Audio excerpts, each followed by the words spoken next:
Bem-vindos à nossa live sobre o Estado Católico e as taras do Estado laico. Me perguntaram, tara não se fala aqui no sentido de sexual, de tara sexual. Tara é todo e qualquer defeito congênito, embora hoje, de fato, além do defeito congênito, o Estado laico esteja tendendo para certas taras sexuais. Muito bem. E um último esclarecimento, não falo aqui como líder de coisa alguma, não estou fundando um movimento pró-Estado católico, de modo algum. Não sou liderança, não pretendo sê-lo e não o serei. Falo aqui como filósofo, falo aqui em termos teológicos, falo aqui em termos, no máximo, históricos, nem sequer recorrerei à retórica na medida do possível. Quanto a isso de liderança, voltarei a falar no final. Muito bem. O historiador francês Jacques Le Goff, que veio das hostes marxistas e participou da história das mentalidades, a corrente de historiadores da mentalidade, escreveu em seu último livro antes de morrer, na sua última página, penúltima página, última página, já não recordo, o seguinte: ou a Europa voltará a pôr-se sob a direção espiritual da Igreja, ou ela acabará. Repita-se, Jacques Le Goff, um ateu, escreveu em seu último livro, antes de morrer, há alguns anos já, a Europa ou voltará a pôr-se sob a direção espiritual da Igreja, ou acabará. Palavras proféticas.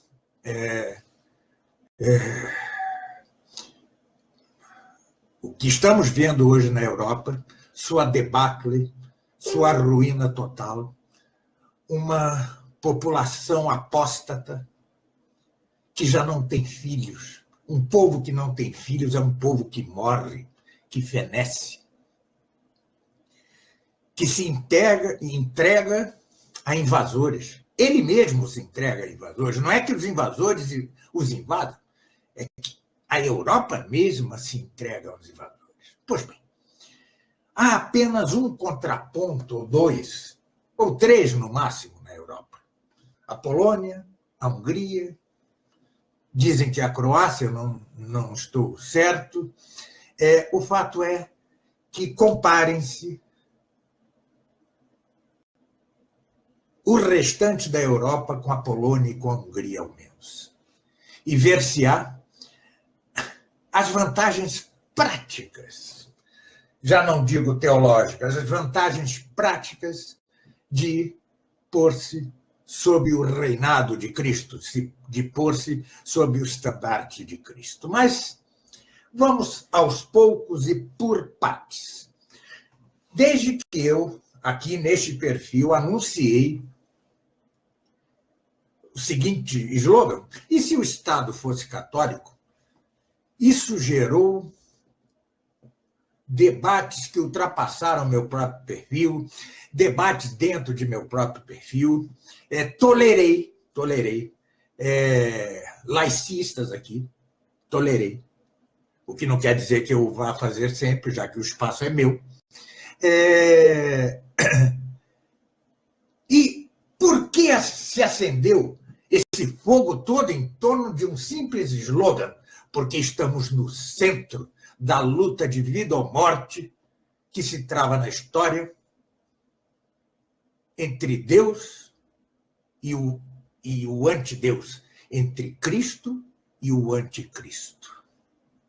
É isto que está em jogo aqui. Pois bem, começo dirigindo-me aos católicos e me permitirei ler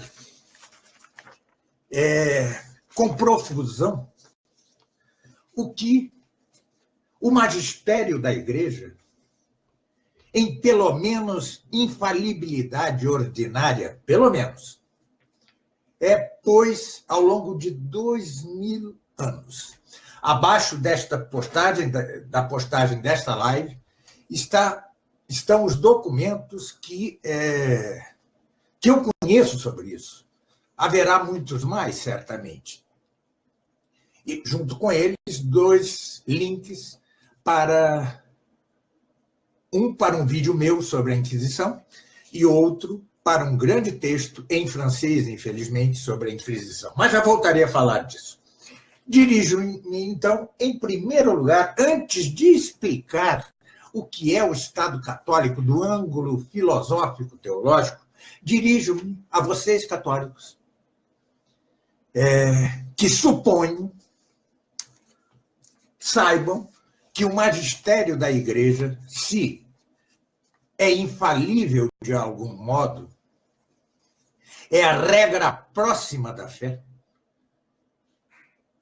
regra que não podemos negar, contrariar, rejeitar, rechaçar. Pois bem, lerei longamente coisas desde a regra remota da fé, que são as Escrituras, passando por doutores importantes, por papas, etc., para que se veja o que disse o magistério e o que disse a tradição da Igreja, além de as próprias Escrituras. Pois bem, Salmo 95.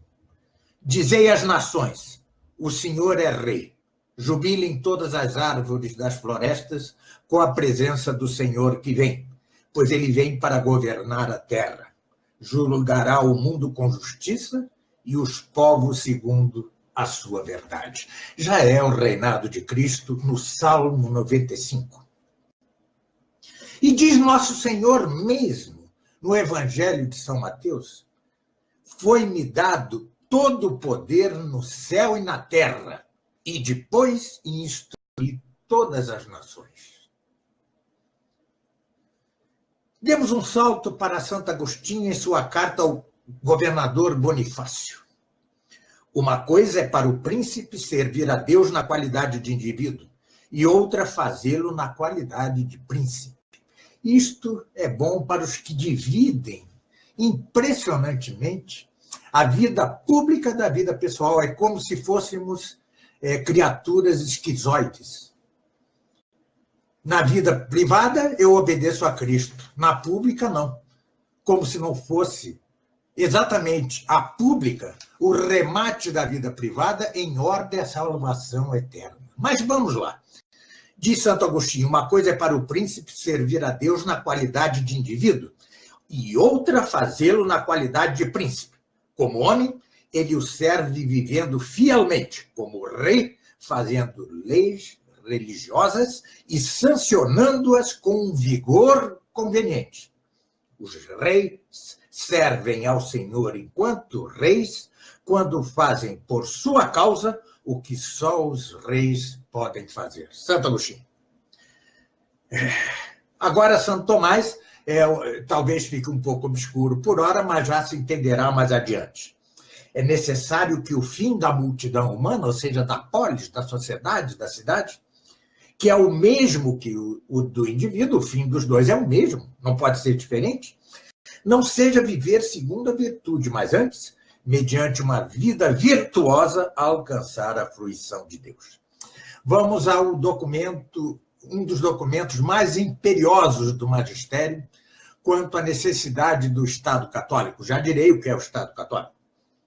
Este documento é a Unam Sancta, é a bula Unam Sancta de Bonifácio VIII.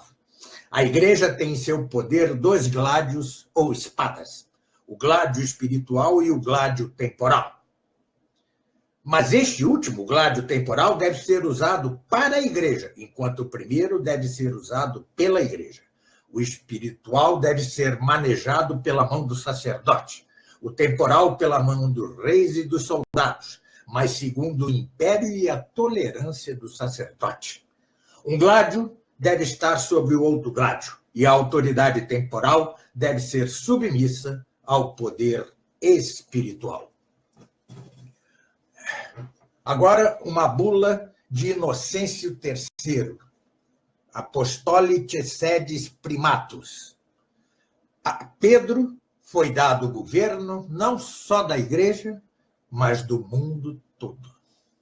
Já explicarei em que sentido diz Inocêncio III isto. Santo Inácio de Loyola, agora, aliás, apoia a belíssima campanha dos 4 livros sobre os jesuítas do São Dom Bosco. Santo Inácio diz em seus exercícios espirituais, nada menos: o homem é criado para louvar, prestar reverência e servir a Deus nosso Senhor, e mediante isso salvar sua alma. E as outras coisas sobre a face da terra são criadas para o homem, para o ajudarem a alcançar o fim para o qual é criado. Donde se segue que o homem há de usar delas na mesma medida em que o ajudem a alcançar seu fim, ou seja, sua salvação, e que ele há de privar-se delas na mesma medida em que dele o afastem, que o afaste do fim, que é a salvação e a fruição de Deus na outra vida. Vejam bem esse importantíssimo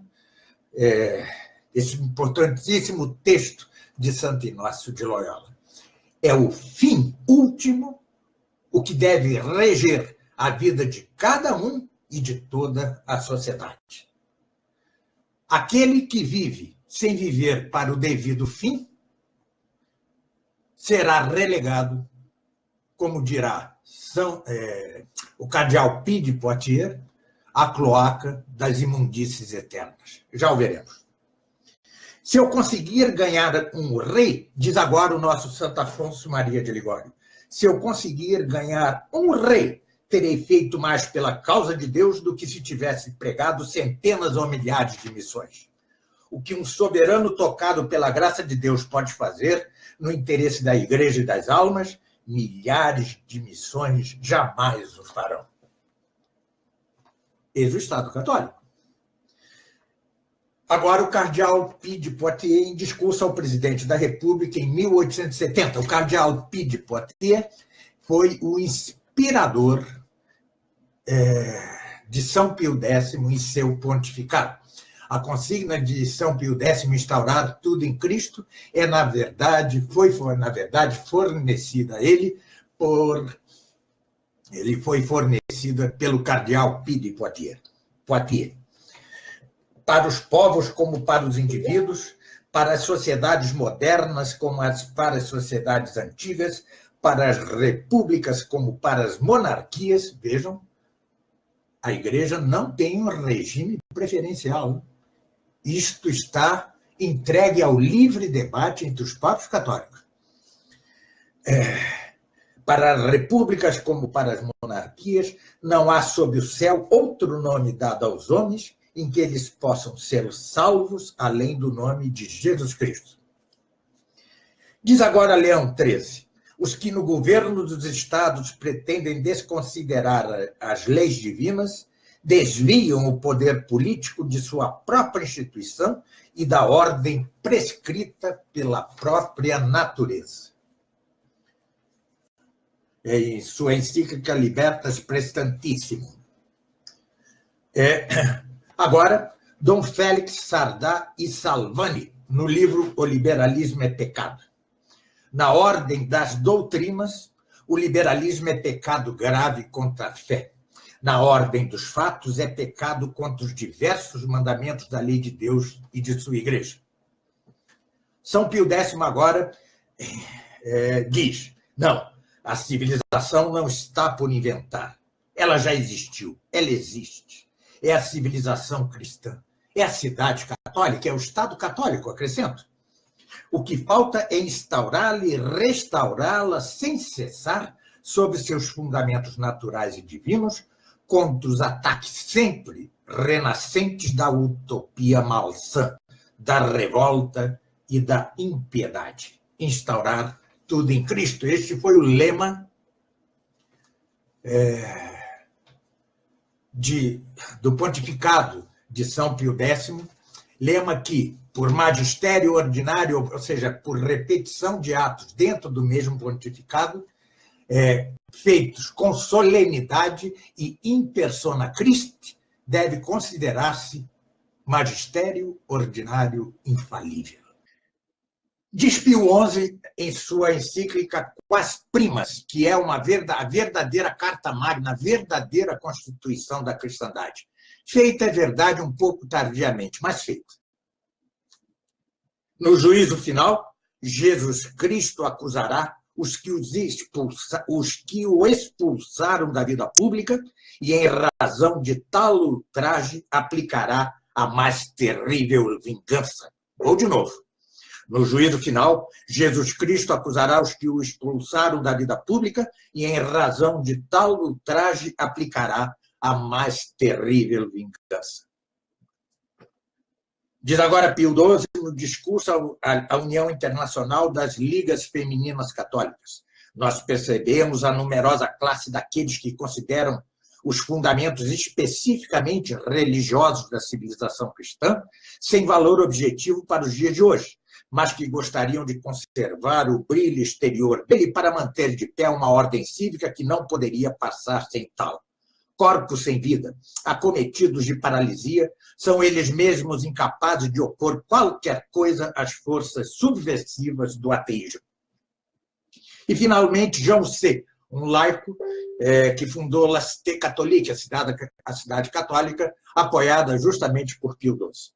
O leigo, em certo sentido, está mais diretamente interessado no desenvolvimento da realeza social de Nosso Senhor Jesus Cristo, e isso na medida mesma em que se encontra mais engajado que o clérigo na ordem social, na ordem civil, na ordem secular, mais engajado nas coisas sociais, mais diretamente interessado em matéria política. Importantíssimo isso para a conclusão desta live. Pois bem,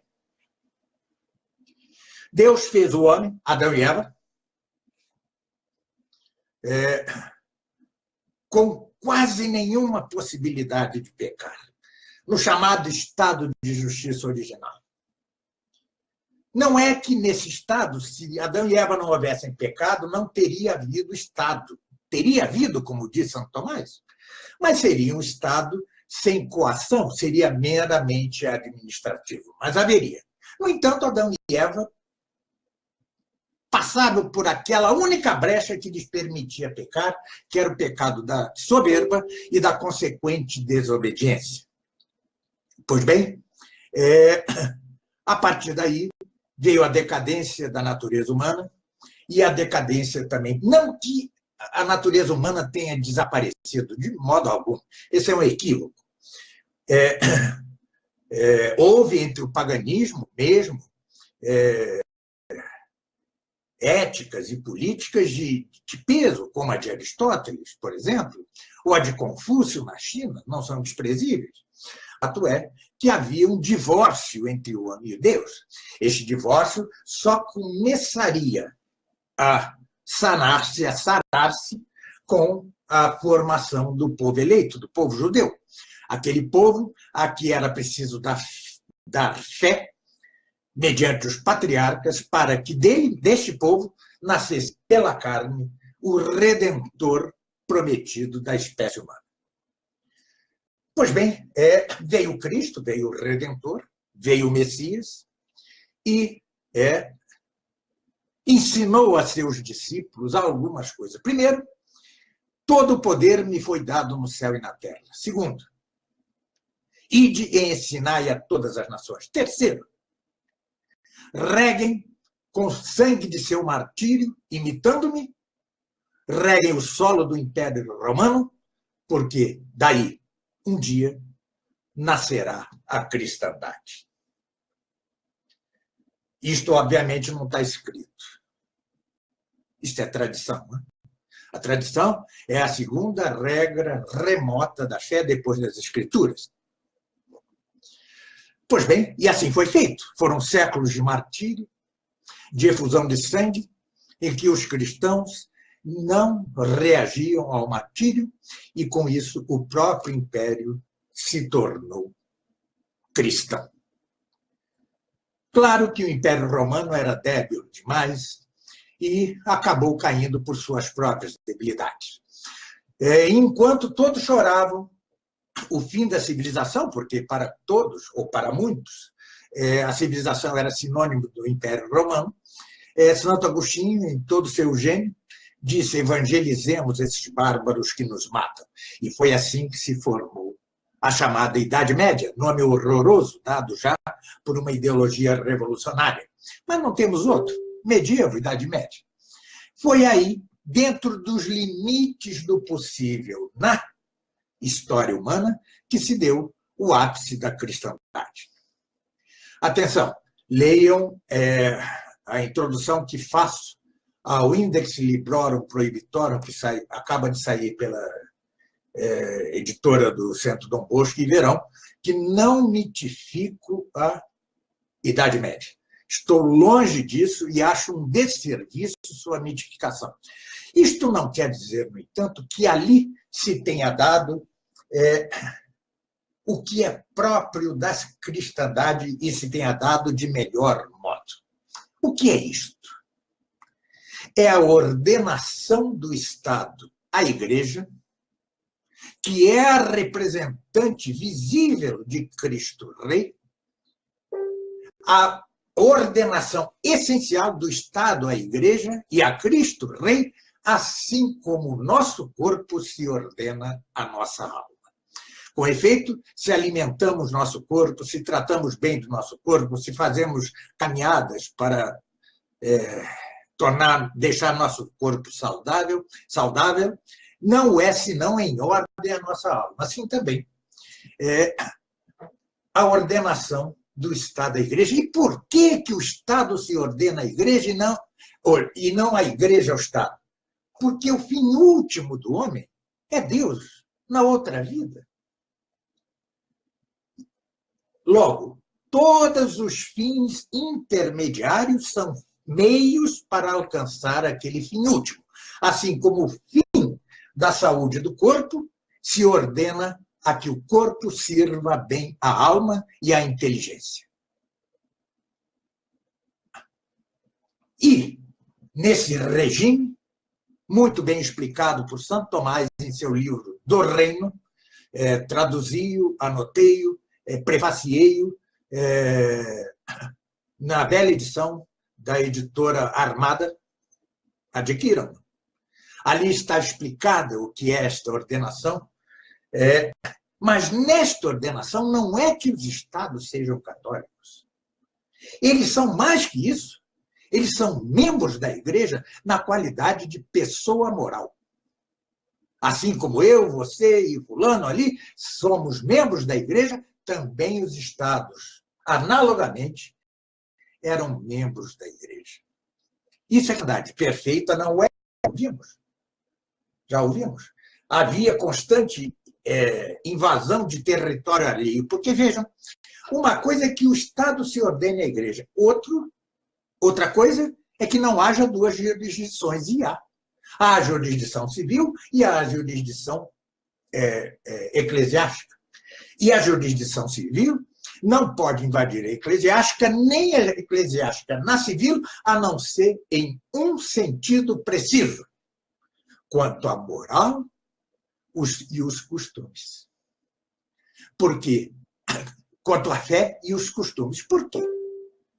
Porque para a fé e para os costumes não basta o sermão do padre, não basta a educação familiar, é preciso o concurso da cidade. De um modo ou de outro, todas as sociedades, até a Revolução Laicista Francesa, de 1789, até ali, todas as sociedades, de algum modo, entenderam. Fosse uma religião falsa ou verdadeira, sempre a religião esteve, de algum modo, no posto superior, de algum modo, sendo falsa ou verdadeira.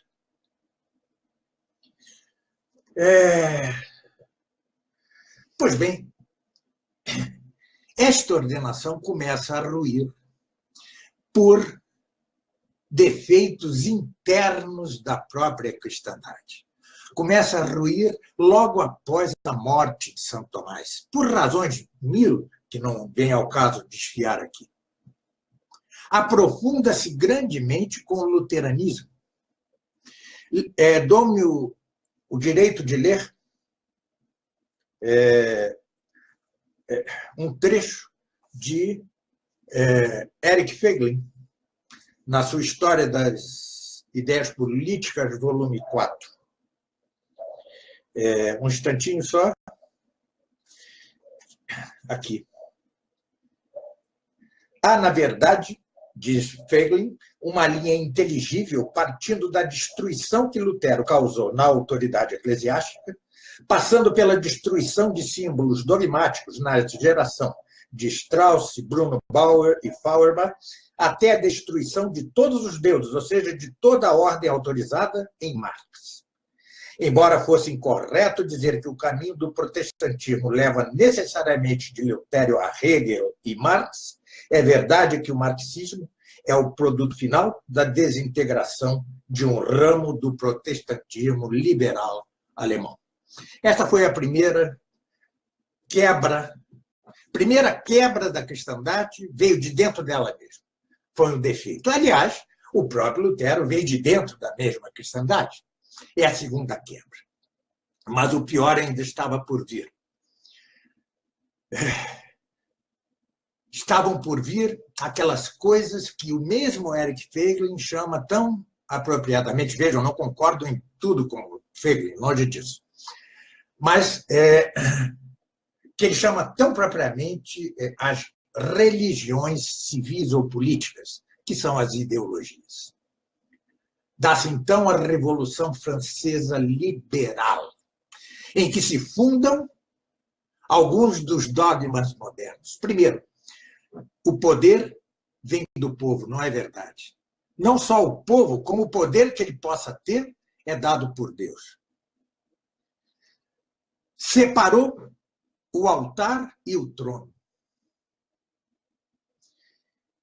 Em 15 anos, de Revolução Francesa, se mataram, foram mortas 140 mil pessoas, grande parte das quais religiosas, sacerdotes, católicos, os camponeses da Vendéia, discípulos de São Luís Maria Grignon de Montfort, e depois vem me falar da Inquisição. Antes de falarem da Inquisição, senhores, leiam isto. Vejam o tamaninho. Sobre a Inquisição, é o simpósio que se fez, internacional, que se fez na Cidade do Vaticano, em 31 de outubro de 1998.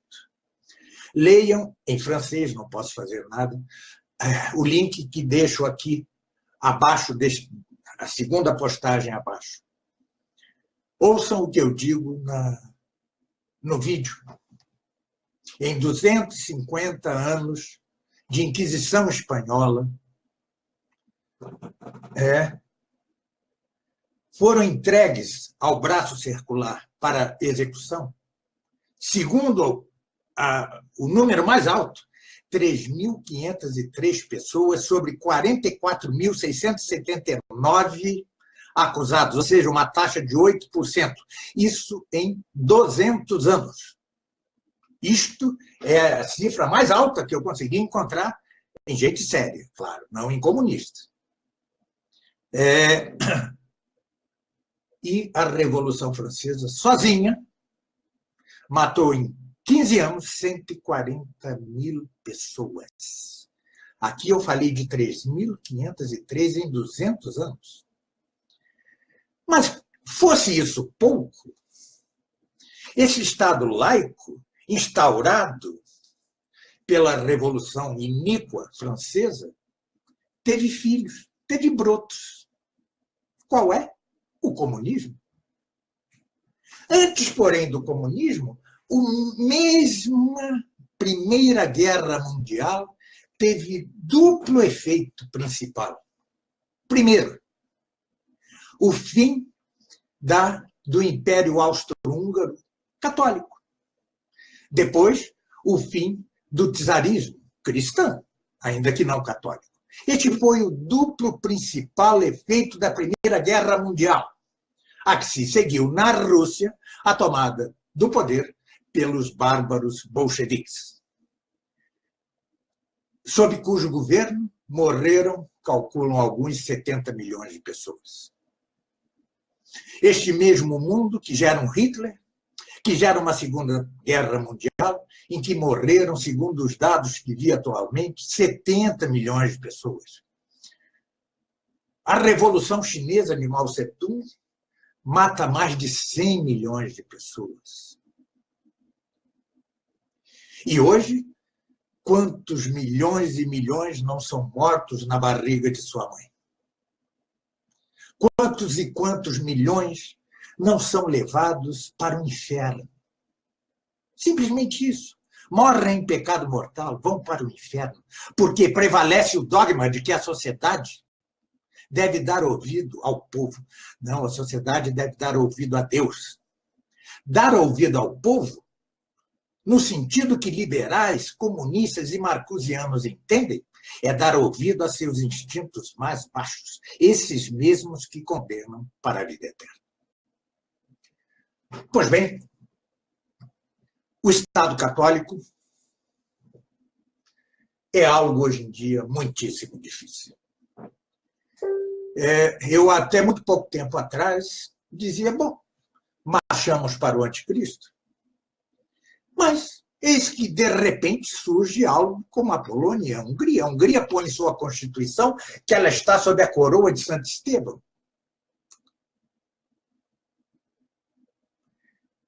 A Polônia entroniza Cristo. No Brasil, surgem movimentos pujantes de jovens pela realeza de Cristo. Ou seja, devemos estar abertos ao que estamos vendo. Será possível uma recristianização do mundo? Alguns dizem que não. Afinal, autoridades eclesiásticas não querem a entronização de Cristo na sociedade. Mas não importa. Ainda que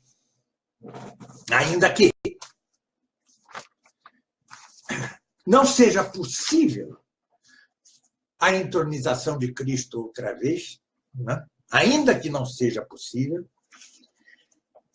sigamos o que diz o nosso cardeal Pie de Poitiers, o grande cardeal. Permito-me ler mais uma vez, porque ainda que não seja possível a recristianização do mundo, é um dever de cada um de nós. Não só sacerdotes, mas leigos. E acabamos de ouvir Jean Husset dizer que é o leigo que está mais interessado na realeza de Cristo, de certo ângulo. Pois bem, vou ler este trecho magnífico do cardeal Pie de Poitiers, em suas obras sacerdotais, volume 3, em que ele tinha uma visão pessimista, sim, porque ele via a debacle resultante da Revolução Francesa. Vamos lá. Disse o nosso cardeal, lutemos com esperança contra a esperança mesma, pois quero falar a esses cristãos pusilânimes, a esses cristãos que se fazem escravos da popularidade, adoradores do sucesso e que são desconcertados pelo menor progresso do mal. Afetados como eles são, praza a Deus que as angústias da provação derradeira sejam mitigadas. Esta provação está próxima ou está distante? Fala ele do anticristo. Ninguém o sabe. Com efeito, não podemos saber. Mas o certo é que, à medida que o mundo se aproxime de seu termo, os maus e os sedutores terão cada vez mais vantagem. Já quase não se encontrará fé sobre a face da terra, ou seja, ela terá desaparecido quase completamente de todas as instituições terrestres. Os próprios crentes mal ousarão fazer uma profissão pública e social de suas crenças. Isso foi no século XIX. A cisão, a separação, o divórcio das sociedades com Deus, o que é dado por São Paulo como sinal precursor do fim, ir-se-á consumando dia após dia. A Igreja, sociedade sem dúvida sempre visível, será cada vez mais reduzida a proporções simplesmente individuais e domésticas. Ela que dizia em seus começos: o lugar me é estreito, abre-me um espaço em que eu possa habitar, ela se verá disputar o terreno palmo a palmo. Ela será cercada, encerrada por todos os lados. Tanto quanto os séculos a tinham feito grande, tanto se aplicarão muitos agora a restringi-la. Enfim, haverá para a Igreja da Terra uma como verdadeira derrota, e será dado à besta mover guerra contra os santos e vencê-los. A insolência do mal atingirá o ápice. Ora, nesse extremo das coisas, nesse estado desesperado, neste globo entregue ao triunfo do mal e que logo será invadido pelas chamas, o que deverão fazer todos os verdadeiros cristãos, todos os bons, todos os santos, todos os homens de fé e de coragem? Aferrando-se a uma impossibilidade mais palpável que nunca, eles dirão com energia redobrada, e tanto pelo ardor de suas preces como pela atividade de suas obras e pela intrepidez de suas lutas: ó Deus, Pai nosso que estás no céu, santificado seja o vosso nome, assim na terra como no céu. Venha a nós o vosso reino, assim na terra como no céu. Seja feita a vossa vontade, assim na terra como no céu. Eles murmurarão ainda estas palavras, e a terra tremerá sob seus pés. E assim como outrora, em seguida a um espantoso desastre, se viu todo o Senado de Roma e todas as ordens do Estado ir ao encontro do cônsul vencido e felicitá-lo por não se ter desesperado da República, assim também o Senado dos céus, todos os coros dos anjos, todas as ordens dos bem-aventurados virão ter com os generosos atletas que tiverem sustentado o combate até o fim, esperando contra a esperança mesma. E então, este ideal impossível que todos os eleitos de todos os séculos tinham obstinadamente perseguido se tornará, enfim, realidade. Neste segundo e derradeiro advento, o Filho entregará o reino deste mundo a Deus, seu Pai, e o poder do mal terá sido evacuado para sempre para o fundo dos abismos. Todo aquele que não tiver querido assimilar-se, incorporar-se a Deus por Jesus Cristo, pela fé, pelo amor, pela observância da lei, será relegado à cloaca das imundícies eternas. E Deus viverá e reinará plenamente e eternamente, não apenas na unidade de sua natureza e na sociedade das três pessoas divinas, mas na plenitude do corpo místico de seu Filho encarnado e na consumação dos santos. Pois bem, algumas explicações. Primeiro, por que Deus é rei? Permitam-me dar algo que escrevi certa vez e lerei outra vez. A realeza total de Cristo vem do simples fato de que não pode haver a exceção ali onde Deus não deixou nenhum lugar para ela. E não o deixou porque não pode haver exceção com respeito àquele que é o Rei Universal e que o é a triplo título, por direito de geração eterna, a do Verbo, que é o alfa e o ômega de toda a criação, por direito de natureza, por sua união hipostática, ou seja, de divindade e humanidade em Cristo. E C, por direito de conquista, de redenção, de resgate do gênero humano, por sua paixão e morte na cruz. Disse o mesmo Jesus: foi-me dado todo o poder no céu e na terra, Mateus 28, 18. E concluiu São João: todo espírito que dissolve Jesus Cristo não é de Deus, mas é justamente esse anticristo de que ouviste que está para chegar e que no presente já se acha no mundo. Primeiro. Segundo, quando defendo a Inquisição, e defendo mesmo, vejam o vídeo, não estou querendo dizer que quero fazer renascer a Inquisição. Cada época da cristandade tem seus próprios instrumentos, suas próprias necessidades. Olhemos para a Polônia e veja que ela entroniza Cristo dentro das condições atuais, ela não inventa. O cristão, o católico, não é um revolucionário. Nós queremos evangelizar o mundo, não subverter o mundo. Não é isto que queremos. Quando falo na necessidade de reafirmar a realeza de Cristo, a necessidade de reafirmar que ou um Estado é católico ou não haverá paz no mundo, ou o mundo será católico ou não haverá paz no mundo. Quando digo, não digo para que hajamos como uma milícia armada que vai tomar o poder. Ao contrário do que diz a lenda negra, é dogma de fé na igreja que não devemos evangelizar pela força, que não devemos invadir, derrubar um governo para implantar um regime católico. Não é isso. O que queremos é evangelizar. Mas, para isso, não nos armemos de bom mocismo, de concordismo fácil com o mundo, com as ideologias, com a tripla ideologia revolucionária, liberal, marxista, marcosiana. Afirmemos sempre que, como diz Santo Tomás de Aquino, devemos viver virtuosamente, e a sociedade é que nos permite isso, para, vivendo virtuosamente, alcançarmos o fim último. Mas é óbvio que, como dizia Jacques Legoff, sem a direção espiritual da Igreja, a sociedade europeia vai acabar, e a mundial também. Pois bem, junto com a Polônia, junto com a Hungria, surgem no Brasil já dezenas de centros e institutos católicos, movimento iniciado pelo magnífico Centro Dom Bosco, cuja bandeira central é exatamente Viva Cristo Rei. Esta é sua consigna. Assim como na Polônia se entroniza Cristo, assim como na Polônia 1,5 milhão de cidadãos rezam o rosário contra a invasão islâmica,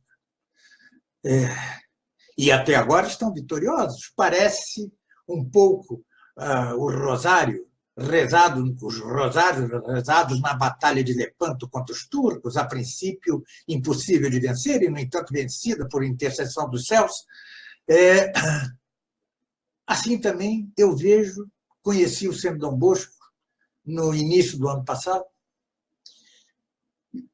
vi de lá para cá esse movimento de jovens crescer, frutificar, pelo exemplo, dar o exemplo para a criação de outros centros e institutos. São jovens de missa e de terço diário, são jovens em cujo meio há inteligência, há prudência, mas há muita coragem. Uma coragem não teórica, uma coragem prática. Tem muito que aprender? Tem. Mas não só ele, todos nós. Todos nós. É o Centro Dom Bosco e os demais institutos, Centro Ávila, Instituto Santo Atanásio, e agora, vou esquecer, Instituto Leão XIII, Leão Magno e tantos outros, desculpem-me o esquecimento, algo que aponta no Brasil, numa situação diferente da Polônia, obviamente, um movimento de leigos que estão cumprindo seu papel de defesa da fé, custe o que custar, ainda que com inteligência, com prudência, com alegria, com uma alegria impressionante. Quem passa um dia no Centro Dom Bosco sabe o que é a alegria cristã. Quem passa um dia no Centro Dom Bosco sabe o que é a caridade cristã.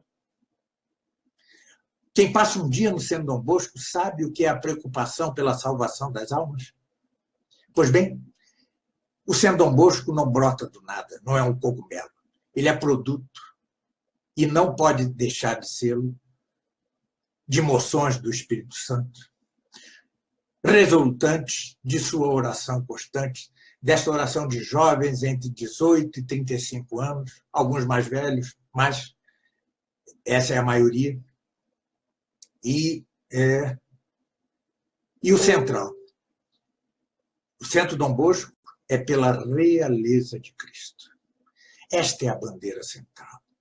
Não me venham, por favor, com outras bandeiras paralelas. Esta é a central.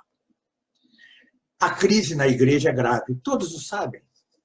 Só o nega quem quer ser cego. Mas com toda essa crise surge a Polônia. Uma ilha de sanidade no mundo. Um exemplo para aquela Europa apóstata e laicista da importância de ter um Estado católico. Um Estado cujo rei seja Cristo. Pois bem, não estou dizendo que o CDB e os demais institutos e centros conseguirão recristianizar o Brasil. Não estou dizendo isso. Estou dizendo que eles cumprem o seu papel. Esse mesmo papel que nos mostrou o cardeal Pie de Poitiers, que é indispensável que façamos até a morte, custe o que custar, ainda que nos custe a vida. E neste movimento, do Centro Dom Bosco, como dos outros institutos, sou um simples soldado. Muito obrigado, viva Cristo Rei e por um Estado católico.